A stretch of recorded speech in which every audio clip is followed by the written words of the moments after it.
What would happen if you built a refuge for a persecuted people in a place where another people already lived? In the next few minutes, you'll learn why this moral quandary is at the root of the struggle between Israelis and Palestinians, and what you can do to help achieve a just peace for everyone in the region. First, there are a couple of things it's helpful to understand.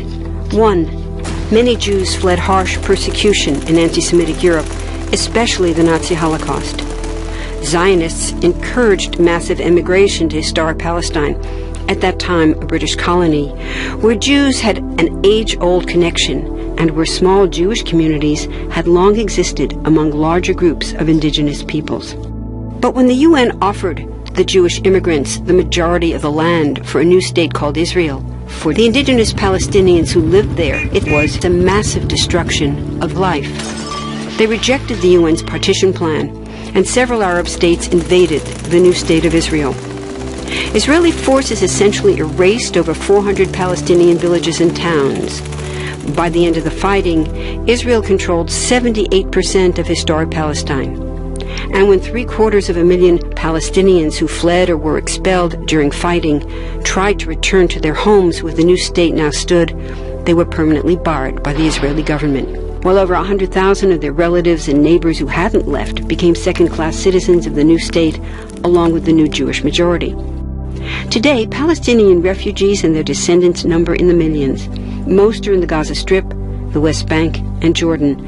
Many are spread throughout the world, with millions still living in refugee camps, seeking to return to their homeland. To sum up, one group of refugees found a much-needed home, but in the process, a new group of refugees was created. Here's the second thing to understand. Israel was founded as a Jewish state. But now ask yourself, what exactly does that mean? People had lots of ideas about what a Jewish state should look like. Some called for equality for all citizens. But what was created, in practice, was institutional discrimination against non-Jews. In other words, Israel ended up being built on a blueprint of exclusion. The Israeli government wants maximum land and resources for Jews, but not the Palestinians living there. That's why, inside Israel, Jews get special privileges, including rights to land and housing, that are denied to the Palestinian citizens, who make up 20% of Israel's population. That's also part of why Israel has never defined its borders.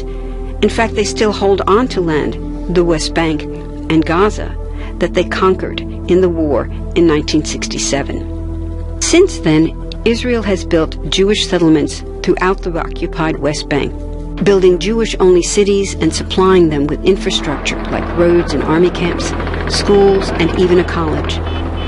Military occupations are meant to be temporary, but after 40-plus years, this one looks permanent and entirely unjust. In the West Bank, Israeli Jewish settlers and Palestinians live on the same land, but must live under two completely separate and unequal systems of Israeli law.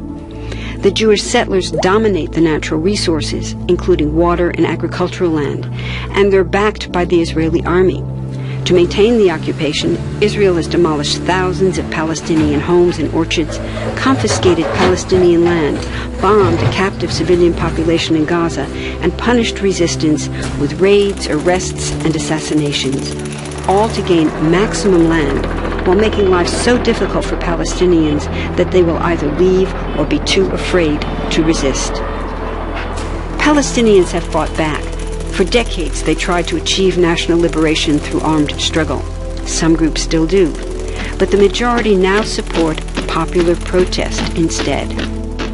The deeply harmful pattern of control, repression, and violence profoundly harms Palestinians living under occupation and Israelis living as occupiers. This must be broken to reach a peaceful and secure future for both peoples. Now that you understand the problem, what about the solution? What about peace talks?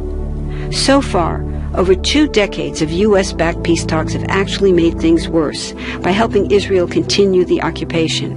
It's been years of talking while Israel massively expanded the Jewish settlements and literally redrew the map. Peace talks are good if they're real, but not when they're theater to cover a land grab. So now what? The current world superpower, the United States, has been a terrible friend, enabling Israel's destructive and self-destructive expansion onto Palestinian land by funding the Israeli military, the biggest recipient of U.S. foreign aid in the world. But there's another superpower that can make the difference. You. There's a movement with hundreds of thousands of people just like you across the world, including Palestinians and Israelis, protesting, educating, divesting, and boycotting, all to bring nonviolent international pressure on Israel to stop violating human rights of Palestinians.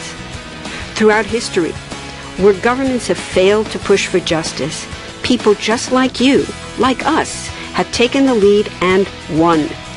Now it's the Palestinians' turn for freedom and justice. We can pressure Israel to end the occupation and the discrimination. We want all people, Jews and Palestinians, to have equality, human rights, and democracy. We can change history. Join us.